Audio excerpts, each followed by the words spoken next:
אני תובע את האוניברסיטה הכי יוקרתית בעולם, ואני הולך לנצח. אני לא רוצה את ההפסדים לא של השמאל ולא של הימין. אני רוצה ניצחון, וניצחון זה ציונות. ציונות זה ניצחון. אני עשיתי 370 ימי מילואים. 370. אם לא צריך, למה קוראים לי עכשיו לעוד 90? כי אתה מיומן, ואתה יודע מה לעשות. אז תהיה גם מיומן!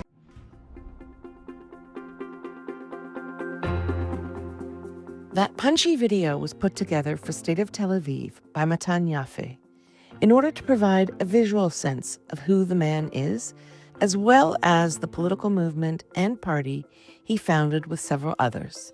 It's called HaDegel, to the flag.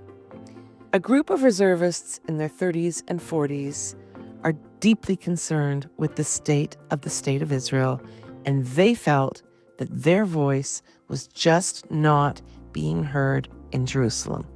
So they formed a party. It's worth watching the short clip twice, particularly at the end. It's a busy screen visually and difficult to make out the English subtitles. Matan is appearing on an Israeli morning show with a rabbi who is a prominent member of an ultra-Orthodox political party, United Torah Judaism. They were discussing the issue of special financial subsidies being given by the government to ultra-Orthodox Jewish men. These men refuse to serve in the IDF, but are demanding to have their travel costs paid for an annual pilgrimage they take over Rosh Hashanah to pray at the grave of a revered rabbi in Uman, Ukraine. They are what we would call draft dodgers in North America. In fact, last week, more than 30 draft dodgers who had refused to show up to serve were arrested at Ben Gurion Airport en route to Ukraine. As you might imagine, this sense of entitlement of the ultra-Orthodox men is very controversial in Israel. In the clip that we show, Matan is telling the rabbi that he has already served 370 days in the IDF since October 7th, and he had just been called up for another 90. That's because you have a special talent, the rabbi tells him. And Matan snaps back, well, why don't you all go and develop that special talent? Matan Yaffe sees current leadership in Israel as being dangerously disconnected from the core national values that inspired the building of the nation. After almost 2 years of war and 3 years of extreme civil unrest, polls are reflecting deep discontent with the status quo. The political landscape is shifting significantly in Israel. The next election must take place before October 2026, and it may well result in a very different government and policies than what has prevailed for much of the last 20-plus years. We recorded this podcast in 2 stages on 2 dates, one in July before Matan went on a much-needed holiday with his family, and we continued the discussion in August, shortly after his return. I had intended to drop this podcast last week, but it was quite a week. There was a rash of extreme events, and it just did not seem right. It would have gotten lost. So you have it today, just before Rosh Hashanah, some good thought food to consider over the holiday. And Matan Yaffe, he's back in reserve duty, having left his wife and 5 children, and he was called up for 90 days and is now in Gaza. The draft dodgers, they're off to Uman. I'm Vivian Berkovich, former Canadian ambassador to Israel. Let's do this. Tuesday, July 15th, early afternoon in Israel, where we both are. Thank you so much, Matan Yaffe, for joining State of Tel Aviv and beyond today. Thank you. It's a pleasure to be here. I've been looking forward to this conversation for a long time. You are many things, an activist, a startup guy, like everyone in Israel, a father, a husband, but you're also now kind of getting into the political world in a much more serious way. And you may be tested even sooner than you thought, because it looks like we may be in elections sooner than we all thought. But before we get into all that, Matan, tell our listeners, who are you and what brought you to this point briefly? Absolutely. So like you said, my name is Matan Yaffe. I'm married to Aviv and we have 5 boys. I'm a Zionist. I grew up here, 5th generation in Israel, and all my life I was kind of under the concept of me needing to serve the idea of the state of Israel, which is a safe place for the Jewish people to live at here in the land of Israel. So that was kind of always engraved in my DNA. I'm an entrepreneur, a social entrepreneur, so established quite a fair bit of NGOs. A very large one is Desert Stars to foster leadership amongst the Bedouin, the Muslim Bedouins in the Negev. It became quite a large organization, which I led for a decade with over 150 employees. I'm a major in the IDF in reserve, so I served since October 7th for about 370 days. I did a master's degree on Harvard, and that was the first time in my life I encountered anti-Semitism. It ended up that I sued Harvard on it, and it became kind of a big fuss, rightfully so. But you guys founded what will likely very soon become exactly what Israel needs, another political party, El HaDegel. Tell us about how this El HaDegel thing came to be.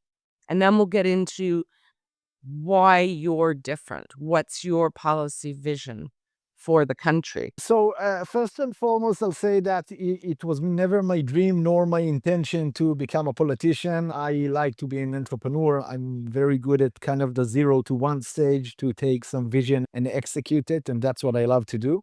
But on October 7th, obviously I jumped like many others and went back to the reserve.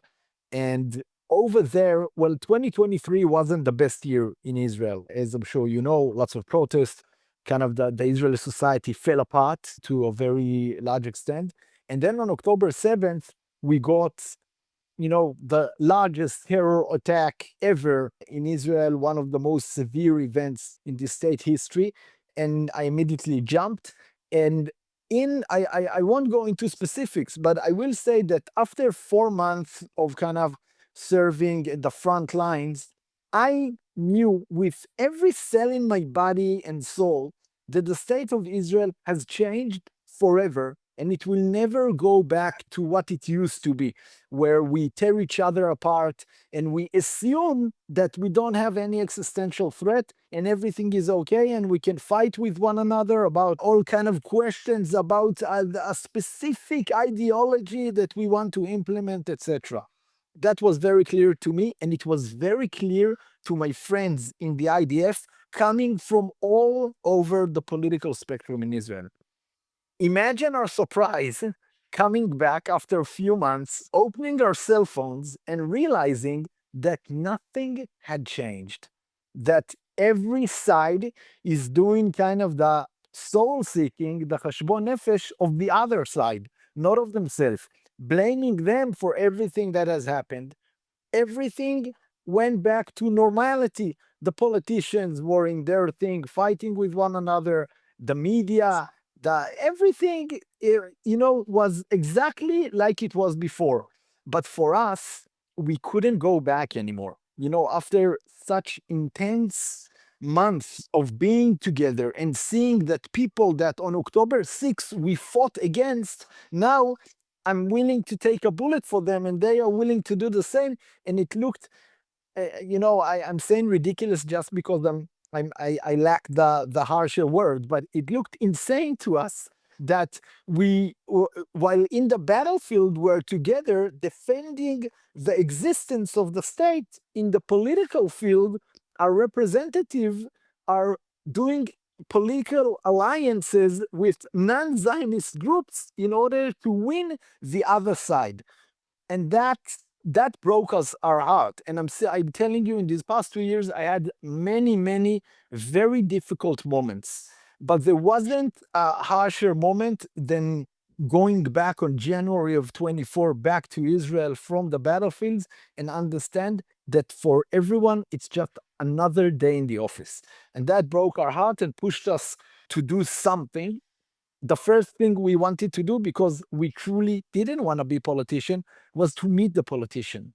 And we told them, step up. We left everything. We left our families, our careers, our life. Some of us lost their life or injured. We left everything, and we went to because we put the existence of the state at first, second, and third priority. We did everything you wanted us to do in order to defend it. Now it's your turn. Step up, do a united government with the goal of winning the war and bringing back the hostages. Nothing else, no politics, nothing else. Just work together to make it happen. And after several months of meeting the politicians, we simply understood it's not going to happen. For them, We had just come through almost a year of quite intense civil protests over the judicial reform initiative of the new government. And that really, as you said, tore us apart. And then this total disaster of biblical epic proportions hits us October 7th. And we, as a nation, were told we have to unify, all hands on deck, everybody together. And you and your colleagues in the reserves did that. You came out a few months later, as you said, and you were shocked to find that it was business as usual in the Knesset, that you spent months going and talking to political leaders, and you were, I guess, horrified to see that the coalition government was doing everything possible to maintain its power, curry favor with, play up to what you call the non-Zionist parties, which I assume you mean the Haredi, the ultra-Orthodox parties when you say that, correct? I will just say one correction is that you're right that the ultra-Orthodox are the non-Zionist part of the government, which this government is actually leaning on. And today, 2 years after, we see how crazy it is. But we also spoke with opposition leaders, and we found the same type of answers with them. They all explained to us why the political price of doing the Zionist act of stepping up and working together is simply too high. So my criticism is not just to the coalition, even though obviously they hold a much larger part of the responsibility both for October 7th and for how everything is run in the state. But it's not that we've found good answers with the opposition or that we've found hope. We understood that everyone went back to play their roles. Right. And their roles were carry on as usual? Their roles was to maintain the reality in order to try and win the other side. Every side is so preoccupied in how they take their particular ideology and implement it instead of broadening their point of view and not ask what is right for me as a leader, but what is right for the state of Israel. And I'll explain. When you take the Zionist parties, okay, all these parties really 98% together, 98% they're similar in their ideology. The differences are very slim, under an existential threat. These parties together are over 80 mandates. And in this moment where Israel is being attacked from 7 fronts, I would say 8, because also the PR and the public opinion in the world is another front that we need to battle and we need to win. Even in that critical moment that we haven't experienced since the establishment of the state in 1948, they couldn't step up and actually put all their disputes aside. They're doing non-Zionist things, because if Zionism is a safe home, a safe and prosperous home for the Jewish people here in the land of Israel, then you need to be at service for this idea. And if you're in service for a particular ideology on the expense of Zionism, then you're completely off the path. And that's what has been here for decades now. But after October 7th, we had the expectation that it will never happen again. And that's a brilliant segue into the current moment in which we find ourselves. The main issue that the ultra-Orthodox political leaders object to is serving in the IDF to protect the state of Israel. They want a forever blanket exemption for all ultra-Orthodox men that will make it illegal to even expect them to serve in the IDF. Instead, they say our mission is to study Torah, to study Jewish religious texts all day long, and attached to that, of course, is state financing. Not only should the state leave them alone to study Torah all day, which you can obviously see I don't agree with, but it should pay them.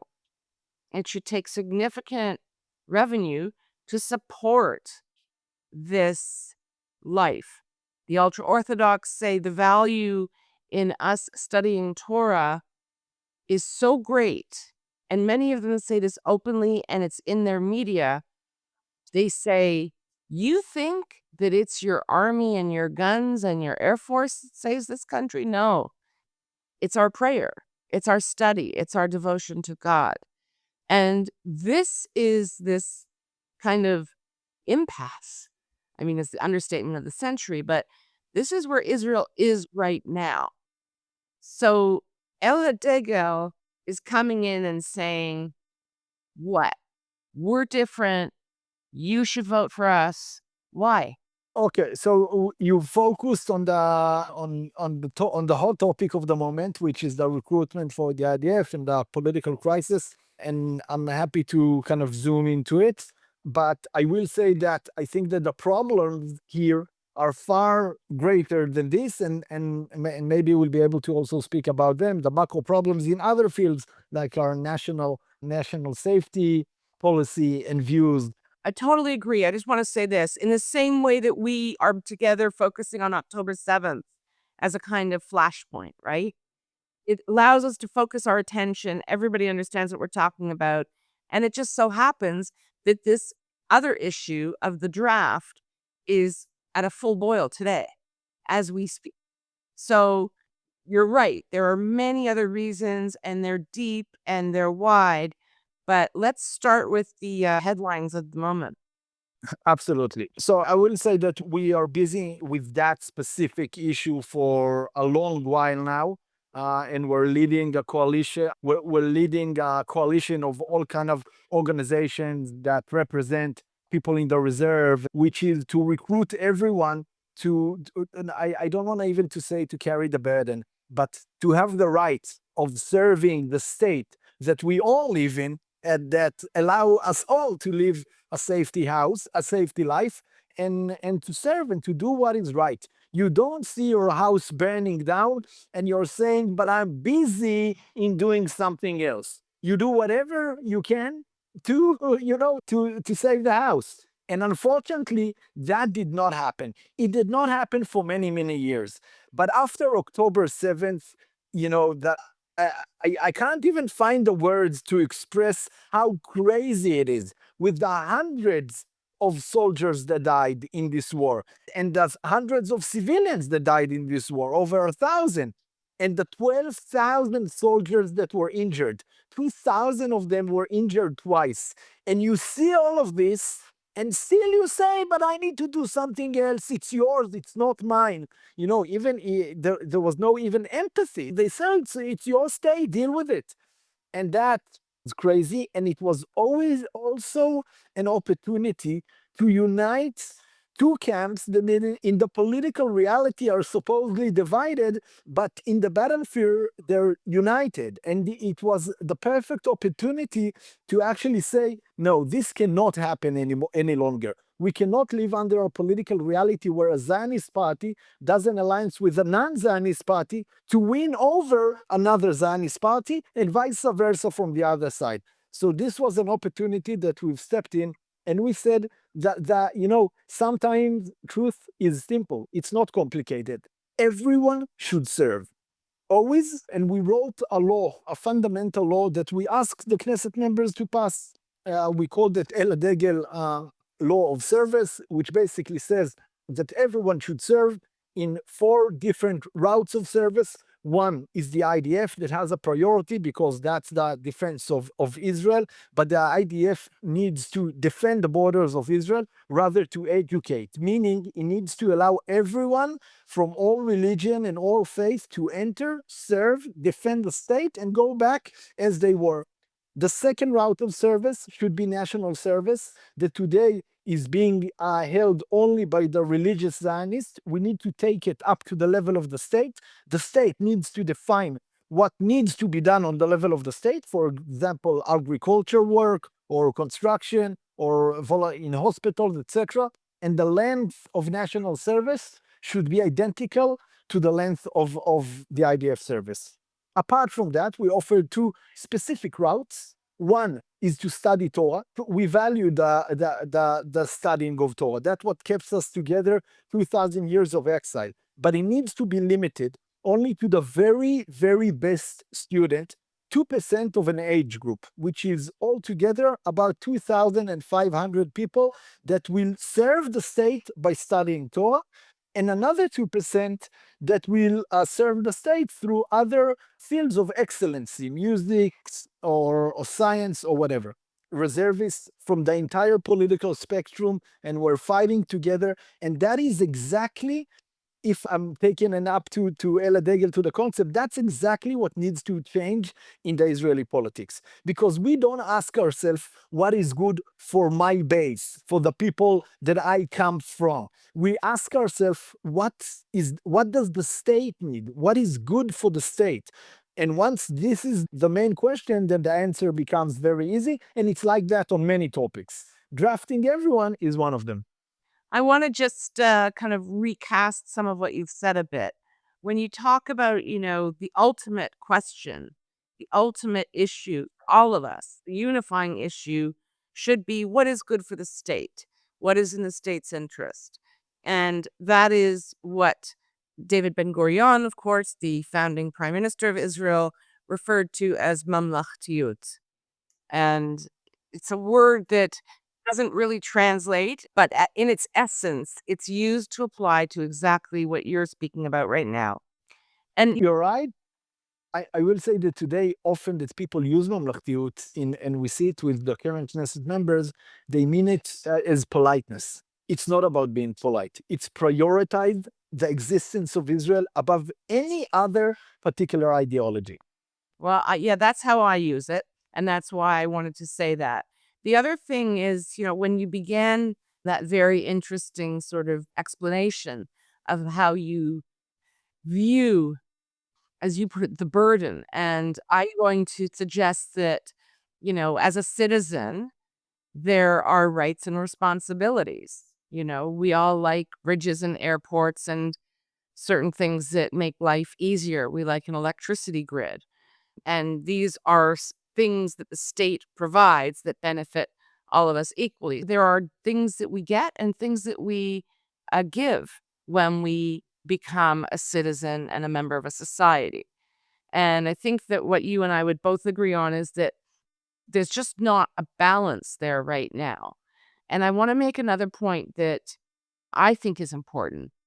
And it's that we've developed a culture in Israel of Torah scholarship that is absolutely not consistent with the previous 2,500 years of Judaism and Jewish practice.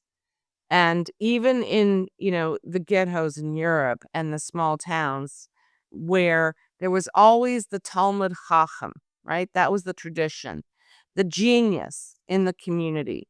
And the community would pool resources so that this genius could spend their day studying Torah and ensuring continuity of knowledge and tradition in the community. And that's what sustained Jews. And I'm sure that in the Mizrahi world, in North Africa and in parts of Asia, where there were large Jewish communities, the same kind of tradition prevailed. But Judaism is a philosophy, a religion, a nation, and a way of life that prizes balance, just as you're speaking of, you receive, you give. We're always looking to balance between, the spiritual and profane. We have to understand our good and our bad natures. This is life. What changed, for reasons we won't get into on this podcast, but which I've covered elsewhere, is really what I think is the Faustian bargain that David Ben Gurion made when he wanted to declare the state of Israel and he didn't want any opposition from the non-Zionists. And they were going to go to the UN and say, no, no, no, we don't agree with this state. So he said, fine, I'll pay for, and it was really a few hundred. I'll pay for a few hundred of your young men to study full-time in yeshiva and they don't have to serve in the army. And that, over the decades, has just exploded into this entitlement, this institutional entitlement that is not only ethically wrong, in my view, but also cannot be sustained. We need soldiers. You agree with that? I totally agree with that. I always say that Ben Gurion made two fouls in the establishment of the state. And, I'm not very judgmental. Ben Gurion is an amazing leader who did amazing things. One of them is to establish 4 educational systems rather than one. And doing that, he lost the ability to create an Israeli narrative because every educational system teaches something completely different. And the second thing is exactly what you said, the Haredi, mainly not enforcing what should have been enforced, which is, again, like you said, that when you're a very smart student, then I'm happy for you to study Torah, and I'm happy for the state to pay for that and support you in whatever needed. But the situation today, we're human beings. Not everyone are born to be the smartest student in the room. And the vast majority of the people that study Torah today, tens of percents of them do not even go to the yeshiva. It became a political device, nothing more, to control the people, to gain power, and to get more funds from the state, of which many of them do not believe in its existence even. And they say, it's not ours. We don't want to take part of it. So the absurdity has become outrageous in this point of time. And that's something that I'm telling you what I truly hope so, that this will be the next election question, that in the next election, that's what people will vote for. And we will never forget nor forgive for the public elected people that choose in this historical moment to be politicians and not leaders, to not do what the right thing for the state of Israel, but only to preserve their political base, and by that weakening the state and put it back into existential state. I will always show up, when the state needs me, I will always come here.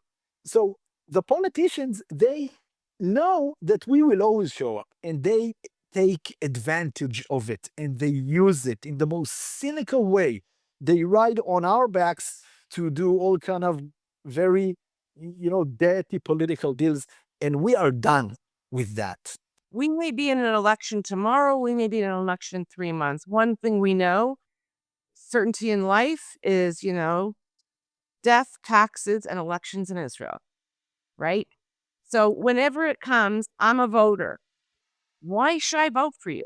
So basically, HaDegel, what we say is that, we want to bring these core understandings that were formed in the heat of battle, and we want to bring a new generation of Zionism, people who do not care for the question Bibi or not Bibi, people who are practical, pragmatic, people who prioritize the existence of Israel rather than one of the other, either say the ideologies like we're being led today. The politicians who are there today are, some obviously much more, some much less, but altogether they were there before October 7th. They need to now step down and allow other people, a new generation of Zionism to enter, a generation that speaks truth, a generation of leaders rather than politicians that are only preoccupied in maintaining the political system in Israel. Is built like that when some people enter the Knesset,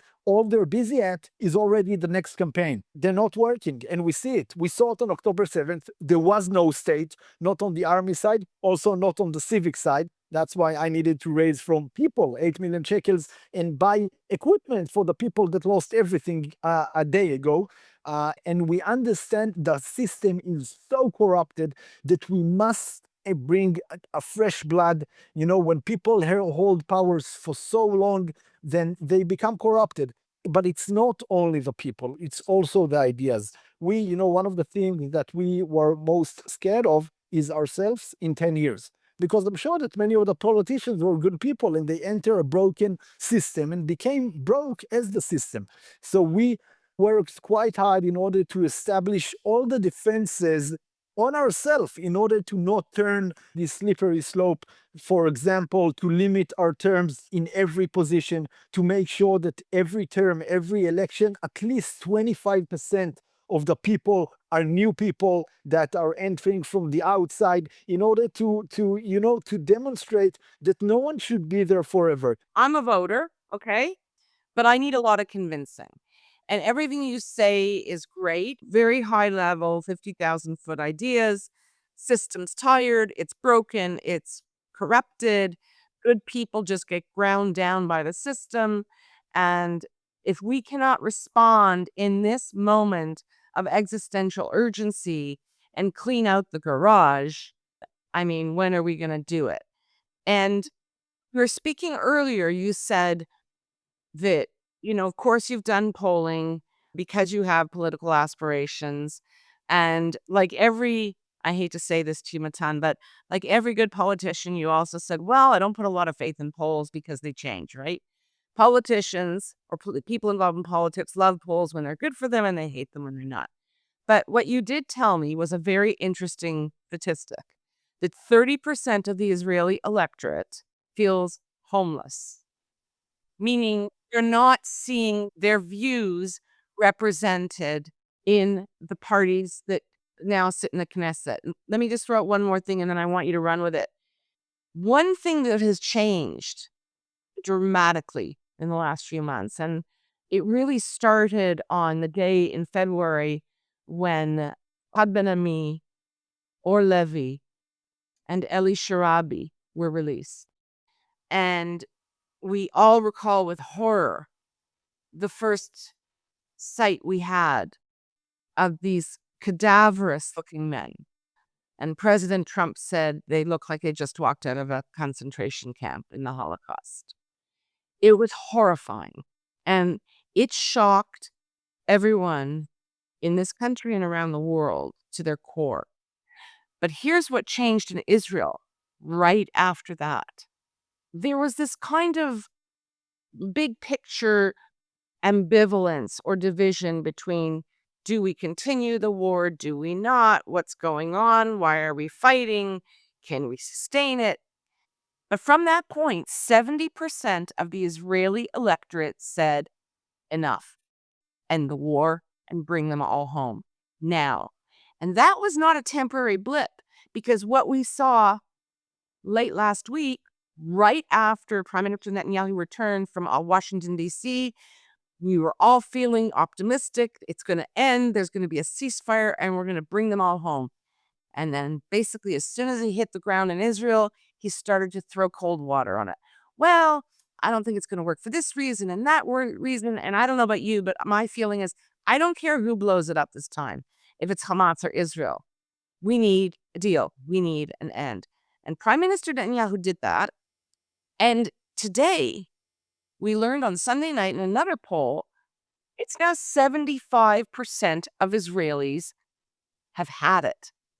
And 60% of Israelis who voted for this coalition government have had it.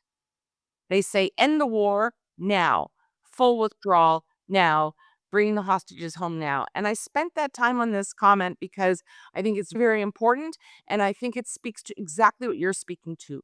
Who are we? What have we become? What are our priorities as a nation? What is happening to us? So you said many things. I'll try to kind of catch all of them. First of all, you said, rightfully so, that 30% lack a political house. I will even say that close to 100% vote for who they think is the least worst. We do about 20 house gatherings every month. Hopefully today we'll do in your kibbutz. So we do, and I always begin with asking people, did you vote to the coalition, to the opposition? Do you feel that the people you voted for are the people you want that your kids will see as the leaders of the state? And almost no one raised their hands. So I asked them, why did you vote for them? And they say in Hebrew, "Hara b'miuto," it's the least worst. Basically, the way the political system works in Israel is that you see two sides and you say, and you choose the side who you fear slightly less than from. You see what they offer and you say, oh my God, this is terrible. And then you see the other side and you say, "Oh, but this is even more terrible." But hardly people choose leaders here, political leaders, that say, these are the people I want to lead the state. And this must be changed because the nation of Israel, the people that live here are incredible. And we see it in every measurement, in the business world, in high tech, in entrepreneur. So many clever, amazing leaders live here. And nevertheless, we have in the Knesset people who, I don't want to offend anyone, but before being a Knesset member, they were unemployed. But that's the spectrum. And this is crazy and it's ridiculous. We hold very, very detailed plans that we believe are strategical for the state of Israel to execute Zionism. These plans are in 4 fields. One is education. That is crucial for the future of the state. The second one is in finance and economy. The third one is in government and the relation between the systems here, what tore the society here apart on 2023. And the fourth one is national defense and how we should deal with the existential threat that is still here. And I'll give just one quick story on that, and it's a good segue also to the last point you've raised. I speak to many audiences now when I meet them, people who are in the protests, people who are pro-reform, etc., etc., etc. And I tell them the simple thing. I tell them, if I now bring you back to October 6th, and you know that while we are having a national debate on whether or not we'll have the religious ceremony in Dizengoff Center in Tel Aviv, and we tear each other apart, at the same time exactly, thousands of terrorists sat down in the tunnels and prepared themselves for the biggest raid Israel ever had in its history, and for the murder of 1,200 citizens, kids, women in their homes, and for the kidnapped of hundreds of others. Would you do the same? And everyone say no. And then I say, well, no, that even now, on 15th of July 2025, even now, there are still many, many people around the world who are thinking how to demolish the state of Israel and how to take it apart. And if we won't understand it and start dealing with the strategical issue that will determine whether or not we will be here 100 years of today, surely enough, we won't be here. And if we want work, and that's very relevant for folks who live in the diaspora, if we want work to make Israel the best place on earth for every Jew to live in, regardless of whether he's religious or not, what type of religious, conservative, regardless of that, if the Jews around the world won't be proud in this place and won't feel that it's their home, they don't have to necessarily live here, but they need to feel that it's the best place for them to live and that they support and they identify with the state of Israel. If we want work to make the state that, then we won't be able to exist. And instead of it, we see the political leaders today doing everything apart from that. The deal for the hostages is, it's crucial and dominant part of that, but it's another piece of that, because basically it's not just that. The entire war was ran with Gaza very badly. We saw that when Israel want to win, we know how. We saw it in Iran, we saw it with Lebanon, and we see it almost intentionally how in Gaza it simply doesn't happen the same way. And I'm telling you, as someone who was there numerous times, that On day one, and that becomes already a very kind of sensitive conversation, but I'm happy to speak about it. I will say that I think that on day one, we needed to understand the enemy that stands in front of us. When you go to officers course in the army, we speak about the concept of winning. Winning is not, breaking all the houses or killing everyone. It's never about it. It's about making your enemy understand that he doesn't have the ability to win. And when we fight a terror organization, a cynical terror organization, a murderous terror organization that uses, we suffer from that. But the Palestinian people suffer 20 times more because they uses them as human shields. And in order to win a terror organization like that, you have to fight completely differently. Now, Ben Gurion, we raised his name several times in this conversation, and not for no reason. Ben Gurion understood that the state of Israel needs to have very strong but short wars, because that it's what we need for our economy and for the people and for the moral and for the global PR, etc.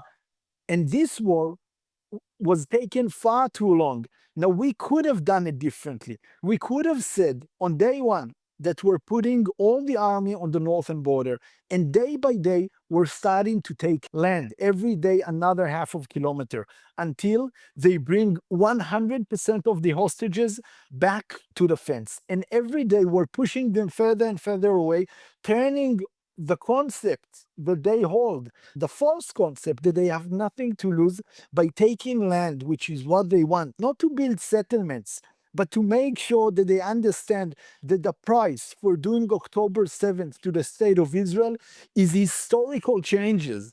It's not something tactical. And so my criticism is not just about the deal, no deal, but on the entire way we ran the war with Gaza, which led us to the catastrophe that we now all live in as a nation, and specifically the 50 hostages and their families, that for almost 2 years, citizens that were abducted from their bed are under the tunnels. And this is something that in the Zionist, filter that I see the world through, is unheard of and impossible. And I want to just add to that very briefly that to a person, the hostages, especially those who came back in the last ceasefire between the end of January and early March, quite a few of them have stepped up, not because they want publicity or they want to be interviewed, because I think it's very painful for them, but because they feel they must speak out. And to a person, they've expressed shock, horror, dismay that they came back to a country that was actually debating whether or not bringing them home was a paramount goal of the war. That there was actually open discussion in the Knesset and in Knesset committees about whether or not we do what Ben Gurion would have done. We leave no one behind. And that means we don't leave 50 hostages, 3 of whom are IDF soldiers. We bring everyone home, because if we don't honor that ethos, as Vicky Cohen, the mother of one of the hostage soldiers, said it on Saturday night in Tel Aviv, if we don't do that, what are we as a nation? And I think that you and I probably agree on that general kind of sentiment. So let me close by asking you this. How are you in the polls?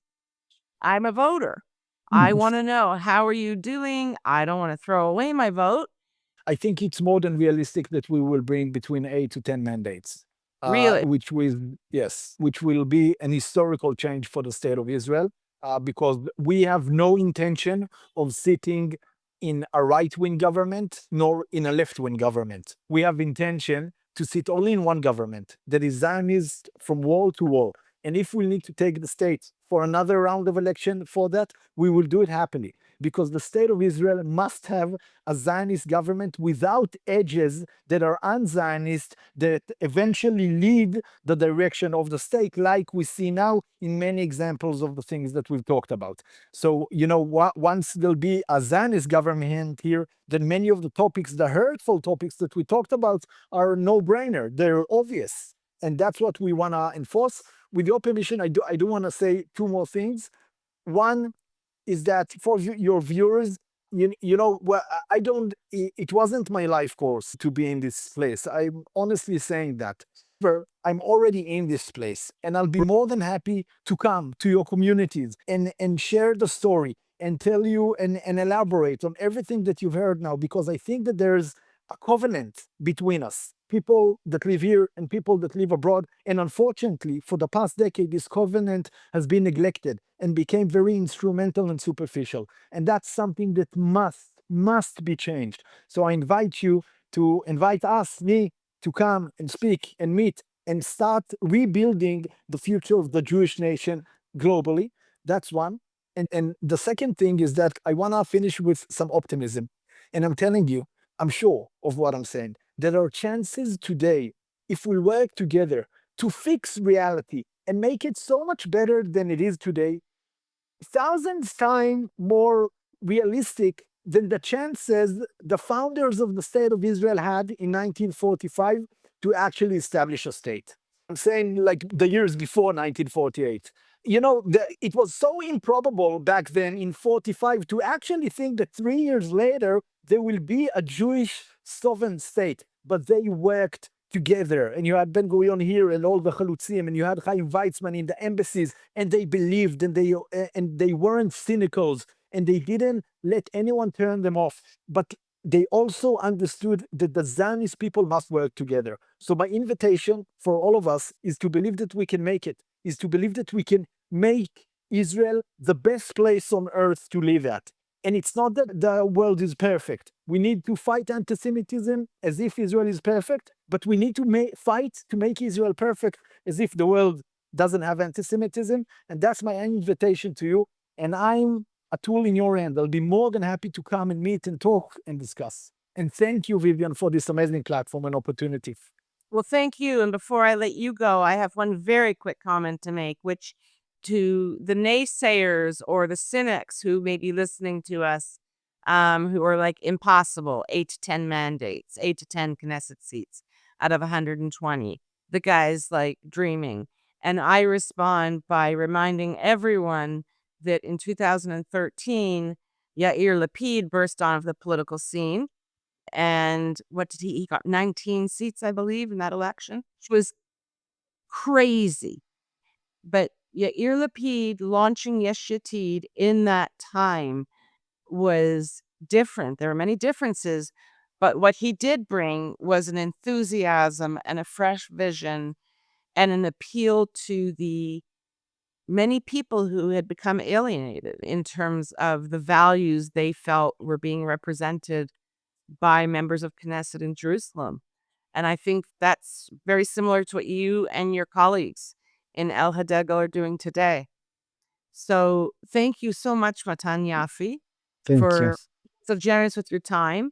I know you're off in a few hours to Italy for a proper family vacation, because last year, as you mentioned to me, you were serving in the reserves and your wife was home with the almost full hockey team of 5 boys. So I hope for your sake that an election is not called in the coming days and you get what you deserve, a wonderful holiday. Thank you for joining us today. Thank you, Vivian. Thank you so much. Okay, now we will move to the second part of our in-depth discussion, which took place in mid-August after Matan Yaffe had returned from a family holiday. We get into if and how his new political party can succeed. I can say this, after having been in North America, where I am at the moment, for 2 weeks, it's amazing. People ask 2 questions consistently. How can we end the war without destroying Hamas? And who is there Who else can lead the country aside from Benjamin Netanyahu? So, on the first one, how can we end the war without destroying Hamas? I'm dropping a written piece in the next day or two that takes a careful look at that issue. As for Bibi being the only person who can lead the country, I'd suggest that in a country of 10 million people, there are many others who are capable. Whatever is the outcome of the next election, it will have to be a very broadly based coalition, one that focuses on restoring national values and discipline. We have strayed far from our foundational values, and Matan Yaffe is one of those fresh faces that will almost certainly be in the mix.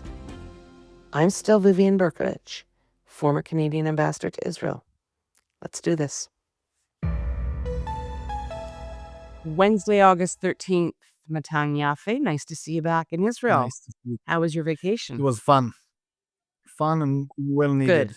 What I want to do is talk about what's happened since we spoke last time.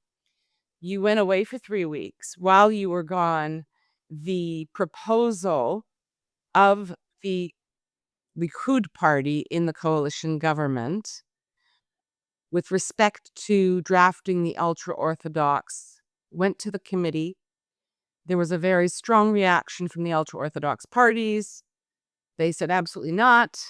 When we joined the coalition, one of our main conditions or terms was that this exemption from IDF service for all ultra-Orthodox men would be enshrined in law. Prime Minister Netanyahu made that commitment. He's breaking it. He lied. We will not accept the terms being put forward by Yuli Edelstein, a longtime member of Knesset, who also is the chair of the parliamentary committee that was handling this matter. So we find ourselves now in this situation that amazingly is worse than when you left for your trip. We find ourselves in this situation where we have 60 to 80,000 ultra-Orthodox men of draft age who refuse to serve. They're supported by their leadership. Leading rabbis have come out publicly and said, we will wage war on this country. We will not serve. We have Aryeh Deri, the leader of one of the main political parties, talking to yeshiva students last week, saying pretty much the same thing, that don't even think of abandoning your Torah studies and going to serve. And then we have Prime Minister Netanyahu, after the release of those horrific videos of two young male hostages, Evyatar David and Rom Boslavsky, Benjamin Netanyahu's response was, we're going back into Gaza. We're going harder, stronger. We're going to occupy Gaza. And the IDF chief of staff saying, whoa, we don't think this is a good idea for a whole bunch of reasons. And one of them, aside from the fact that many soldiers will pay a very steep price, Israeli society will, Palestinian civilians will, I need 250,000 soldiers, and those are reservists. And I don't have them. So where are they going to come from, Prime Minister? So now I want to turn it over to you, Matan, because this is such an important part of your platform and your policy. And as we were WhatsApping while you were gone, I don't know, we could have an election tomorrow. Unlikely, we could have an election in March.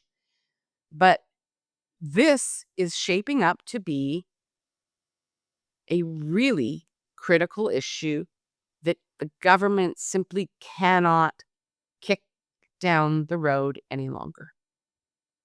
So where are you at in your thinking on this? Yeah, so, ironically, despite everything that has changed, which you described well, really nothing has changed because the double standards was and remain. On the one hand, saying we need to do more, but you didn't do more. You didn't do more at the very beginning. You didn't do more when the world's public opinion was with us. You didn't do more for 20 months, 22 months now. You didn't do more. So on the one hand, to keep promise that, so every time a different excuse. Biden and Gallant and the legal counselor and wait until Trump come. Trump came. 8 months ago he came. Still. So on the one hand, making big promises without a real delivery and kind of leading us to, in some ways, the worst situation one could have imagined in our capability to actually do what is being said, both externally in the legitimation we have in the world. And, it's crazy because for the situation now on the global arena, it's something that we should also kind of relate is horrific. And it's not, we lost all the credit that was given to us for many months to not do the right thing and actually go all in. And we kind of, dragged it a long time for 22 months. And like you said, at the other hand, in these 22 months, we didn't continue to build our capacity to actually do something. If you would recruited these 80,000 people 22 months ago, by now, some of them would have been officers already. It's so long. So even more so, the point that you, on the one hand, send us to fight, and on the other, exempt a whole public, shows us again that you're not serious, that this is just politics rather than leadership. It's not authentic.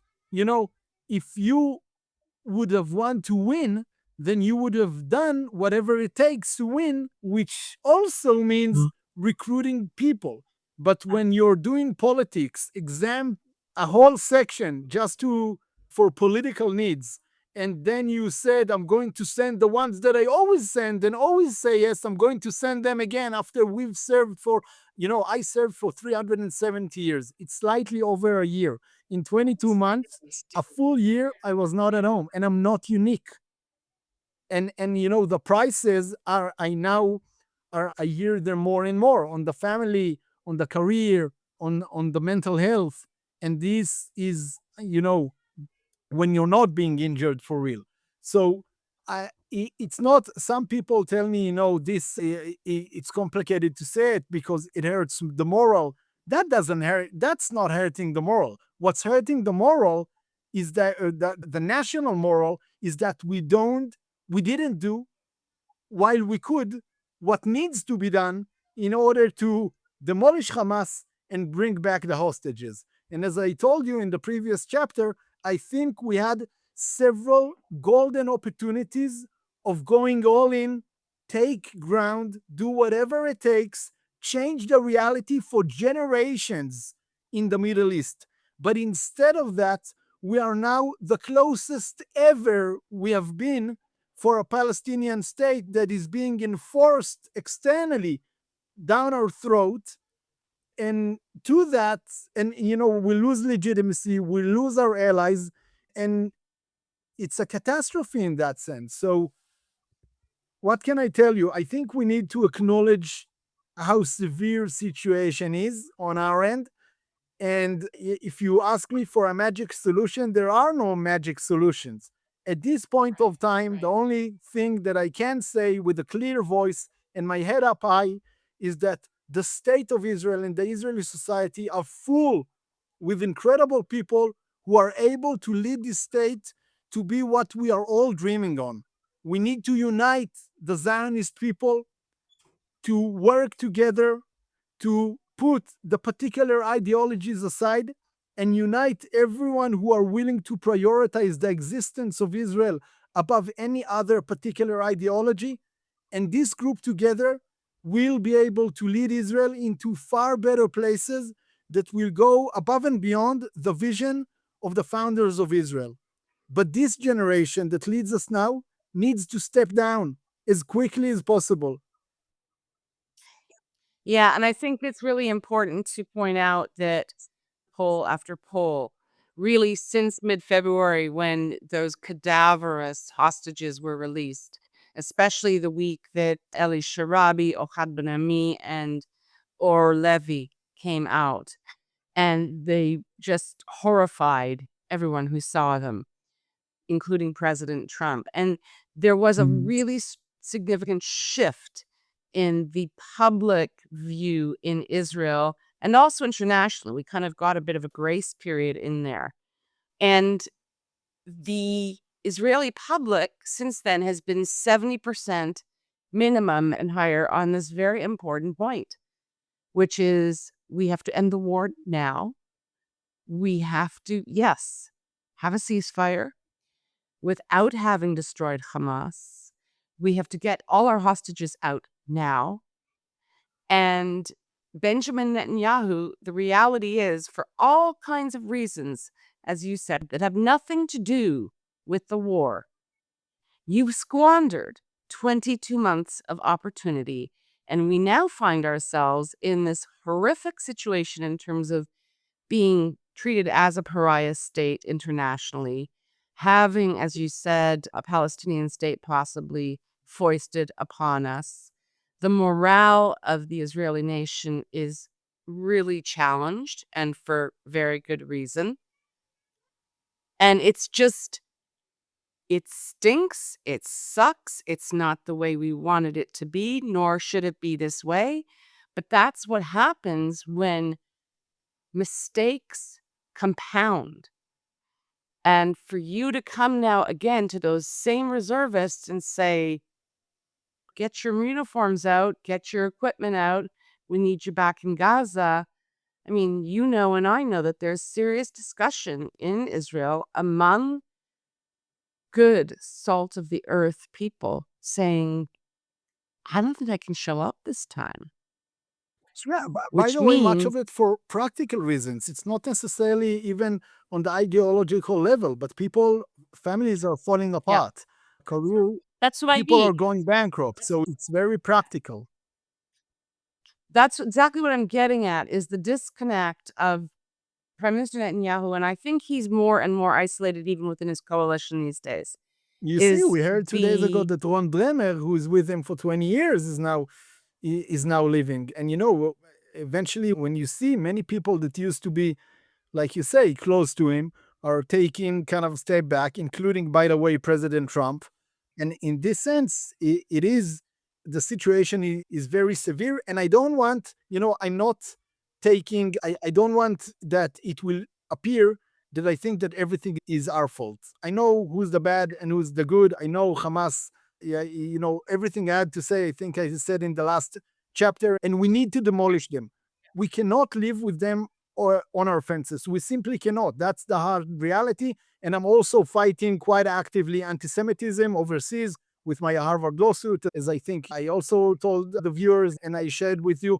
And I think that anyone that jumped to the conclusion that because we have a bad administration, then Israel doesn't have the right to exist is completely anti-Semitic, and I will fight him to the bone. Nevertheless, I also acknowledge that so many wasted opportunities throughout these 22 months to really put an end to Hamas by doing diplomacy, by building coalition, by using force in the right way. Using force is part of policy, but you need to use it yeah, in the right way. So if Hamas cares only about two things, which is territory and control over population, then these are the two things you have to ask yourself every morning, how do I take? And not achieve all kind of tactical achievements, which might be great, but cannot be translated into strategical and diplomatic achievements. yeah. I think that throughout this war, one of the ongoing criticisms and questions has been, what's the strategy? And it's becoming clearer and clearer by the moment that there actually isn't one. And when the prime minister sort of lashed out just over a week ago and said, we're going back in and here's what we're going to do. And then the backlash started to come, and he was being challenged on exactly what are you contemplating. And it became clear yet again that there was no guiding strategy or vision. He was saying, well, we'll do a full occupation and settle. We'll do a partial occupation. We'll go here, we'll go there. We'll have a civil administration of technocrats come in and take over and run society. But none of that had actually been strategized and thought through. And my understanding, based on what was reported last week, was that both Ron Dermer, as you note, sort of said, whoa, Prime Minister, I think maybe we need to slow this down, as well as the IDF Chief of Staff is openly dissenting with the Prime Minister and saying this is going to lead us into a very destructive black hole from which we may not be able to extricate ourselves. You know, Vivian, in game theory, when you make a threat or a promise, it needs to be credible. The people in front of you must, if a promise is you don't have the credits or a threat, then no one will listen. And if you say we're going all in, and you don't say enough is enough, tomorrow I recruit everyone, then it's not credible. And if you do it 6 times already, because it's going to be the 6th round, then who can believe? Like it be if it wasn't so unfortunate, it would have been funny. But it's not, because it's our life. And what I do and what I invite you and the viewers to do is to demand a new generation of leadership, because this one is broken to the bone, and it's time for them to let go and let a new generation that saw with their own eyes and fought and put the existence of the state at the top level and jeopardize their life in order to make sure that this state exists. This generation now needs to come out of the battlefield and lead the state in all fronts. I think that absolutely, and no one, myself included, would disagree with your statement that, look, first and foremost, the problem here is Hamas, and they have to be wiped out. The question now that we struggle with as a country is, given what's transpired over the last 22 months, and in particular, I would say over the last 6 months, perhaps we need to kind of regroup, reconstitute, and then get back to finishing the job. Let me ask you this, Matan, in closing. I know you're polling. How are you polling? If there was an election to be held tomorrow, how would you guys do? I believe we can surprise. I believe we can get over 10 mandates and be the most significant party in establishing the next government. So I believe in it to the extent that I left everything I do, and I do this full time, day in, day out, because I think that's kind of our only hope, but our biggest hope as a state. I think that it's not, will take us immediately to be the best we can and not to be the minimum we need in order to survive. So I put all my efforts into it and invite you and the other viewers to join us and follow us and help us, because we do whatever we can, but we need you guys with us. We need the public with us.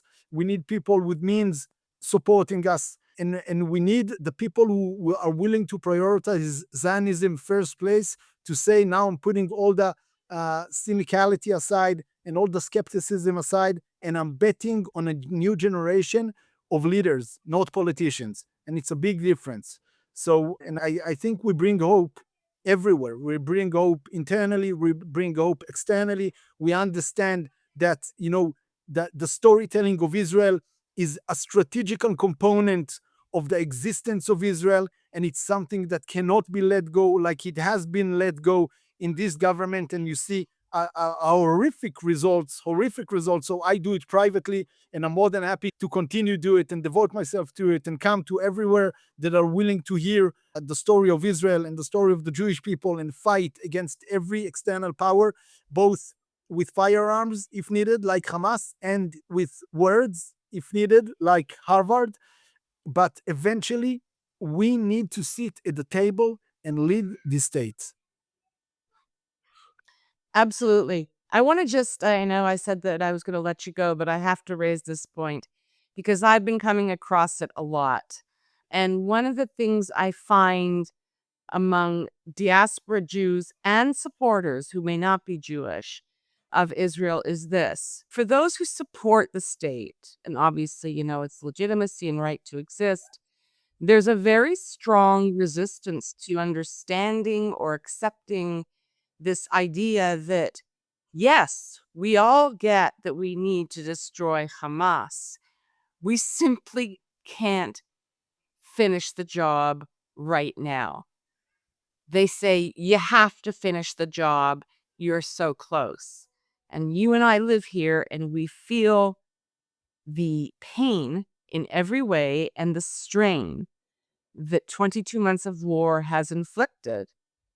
And what would you say to those people, and there are many of them, who dismiss the idea that guys like you can't go out for another 300 days of reserve duty tomorrow? No, it's a hard question because we will go. And that's the thing is that we can't, the prices are extremely high, but we understand better than anyone the meaning of not having a state. So and in some point, that's the deadlock. They're counting on that will always appear because we can't let it go. But reality is also very strong, and some people, literally they can't come anymore. So the numbers are diminishing, but I can't tell you that, I won't go. I can't. I simply can't. It's against every cell in my personality. So this is the deadlock, and I don't know how this will roll up. I do know that, like I said, eventually my eyes are set on the simple understanding that we must have a change of generations here in order to lead the state to become what it should. And that's why all of my focus and other people's focus as well should be on the next election of making sure that a new generation gets enough power to make sure that never again is never again in all means, also internally, externally, security-wise, and also in the hypocrisy and in the double standards that we're seeing now of saying one thing and act exactly the opposite. Matan Yaffe, thank you so much for your time again. Really appreciate it. May the force be with you, because this country needs you and the people who you're working with, because we need change desperately. Thank you so much for all you do and for your time today. Thank you so much. Bye-bye. If you're still here and listening and appreciate our work, please consider supporting us financially with either a paid subscription on our Substack site, that's stateoftelaviv.com, all one word, or you can buy me a cup of coffee at Buy Me a Cup of Coffee. Each person who supports our work really does make a huge difference, and my team and I, we thank you for stepping up. We put a lot of heart, soul, time, and energy into this work, and believe that it should be shared and available as widely as possible. We love hearing from you, so please comment on our website, stateoftelaviv.com, or send us a note to hello@stateoftelaviv.com. On behalf of the State of Tel Aviv core team, Yon Zabo, our creative, graphic, visual, and marketing man, Amir White, producer and editor extraordinaire, sound guy who is also impressively patient with me and my boomer tech deficiencies, and our social media manager who pitches in on everything, Maya Naftalin. Thanks to the team. Thanks to you for being here. We'll be back soon.